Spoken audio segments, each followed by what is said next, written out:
What's hiding underneath things can be scary. Underwater, under your bed, especially what's under your carpet. Except when you get new carpet from Carpet One Floor and Home. After tearing up your old carpet, they'll vacuum and apply Health Annex antimicrobial to your subfloor, disinfecting and killing mold, mildew, and any remaining general awfulness. Carpet One Floor and Home goes the extra mile to protect you, your family, and your home. Carpet One Floor and Home in Columbia, making your home beautiful, guaranteed. Good morning. Welcome to Radio Friends on Tuesday, August the 23rd. I want to introduce you to Dr. Chris Link from Integrative Medicine in Jefferson City. Good to have you here, Paul, Doctor. It's always great to be here. Today, we're going to talk about exercising, the power of exercising as medicine.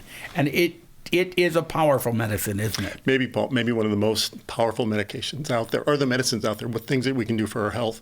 You know, it lowers cardiovascular disease and blood vessel disease or diseases of the heart. It improves brain health, both your mood and lowers the risk of Alzheimer's disease. It can help with arthritis, as we'll talk about a little bit later, and it strengthens the immune system. I don't know of another medicine in the standard pharmacopoeia that comes anywhere close to that. So I'm really excited about it. Exercise is the most powerful medicine to keep you feeling good and healthy. I think so. And, you know, if you add some great nutrition to that, colorful, whole food diet, you combine the two of those, get some good sleep, stay connected socially, manage your stress, those things will do incredible things to get you healthy and to keep you healthy. Now, when we talk about exercising, are you talking about really strenuous, vigorous exercising? Are you talking about getting out and walking or working in the garden, cutting the grass, that kind of exercise? You know, I like to keep it simple, Paul. I just want my people, the people in my clinic, the people that we talk to today and maybe educate and inspire and inform, to just move. And it can be all of those things. It can be cleaning up after, you know, dinner and sweeping the floor and cleaning the table, getting out and watering your flowers, mowing the grass. Yes, that's great. Many of us also need a little bit of walking and throughout the day to keep us moving and healthy. I've got 2,000 steps already today. I was actually came a little bit early and walked a little bit around before your show. This campus is really vibrant today with a lot of things going on. So all sorts of that. But strength training is another thing. So you want to move throughout the day, and then some sort of strength training 2 or 3 days a week is really vital. Now, what do you call strength training?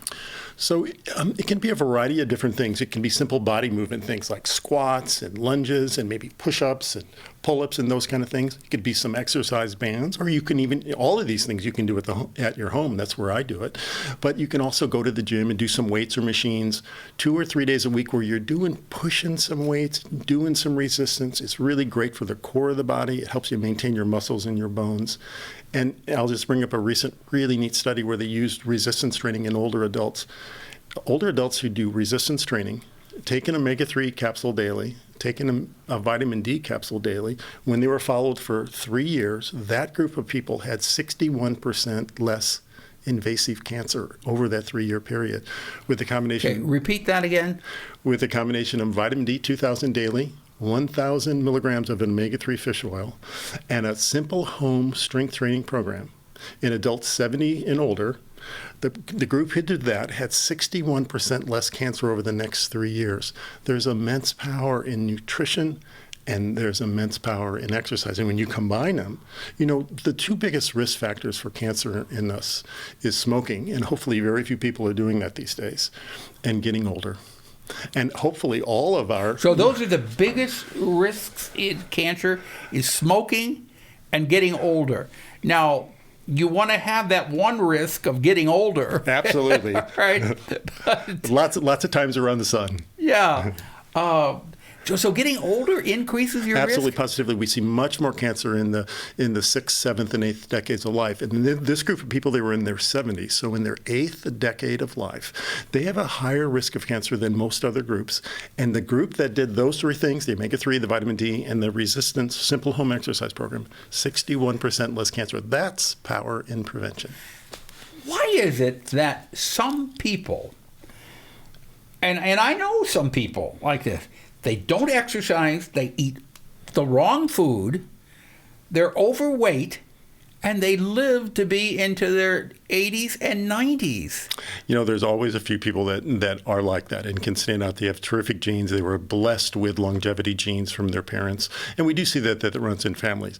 But for most of us, Paul, we need to be doing the exercise, thoughtful eating, managing our sleep and our stress, having a positive attitude. All of those things really work very, very I'm glad you mentioned the positive attitude, because that makes a big difference. I can't agree more. Positive attitude. You know, Dr. Anand Chuckalingam, who's on here on a regular basis, he talks about how important it is to smile. Just smiling makes you feel better and gives you that positive attitude. How does a positive attitude increase our health, make our health better? Well, you know, there's a lot of things I think we know about that, and many things we don't. We know it changes things like cortisol, the stress hormone. We know it changes things like adrenaline, which is another stress hormone, and puts them in a more positive. But, you know, there's a lot of magic in human physiology, Paul, that even in places like the University of Missouri, we haven't sorted out yet. And we know that there's benefits there. They will probably unlock in the years to come. Yeah. You wanted to talk a little bit about that Nordic pole walking? Yeah, so walking in general, Paul, is a terrific thing for our health. We want to move throughout the day. There's 3 recent studies, and I'll go through them really quickly. The first is that if people walk, even if they have arthritis of their knees remain healthier and they have less symptoms. Great recent studies where they actually measured the joint spaces in people who already have arthritis and then walked. Those people did better. The second group, and one of these studies was done here at the University of Missouri, where if you walk after meals for 2 to 5 minutes, they call it light walking, that you'd lower your blood sugar by about 50% what it would rise generally after eating. And we know that too high a blood sugar in non-diabetics and in diabetics kind of gloms up the blood vessels, sticky, so forth, not so good. And the third thing is with the Nordic pole walking, you activate, you know, they're light, they're inexpensive, they're easy to walk with. This Nordic walking in a recent journal of the cardiology showed us that we can improve our fitness. It really turns on the muscles of the upper body, the trap muscles, the deltoid muscles, the lat muscles, even the abdominal muscles. So 30% more muscle activity with walking with Nordic poles. I went to the botanical garden, if I could just say this, with my 90-year-old mother-in-law and my wife, and she used her Nordic poles. It gave her more confidence to get around. She's got a little bit of disability like you might, some arthritis and some, like you might imagine. She did wonderfully. So I love the Nordic poles for people in middle age to stay strong, to use all these other muscles to stay fit.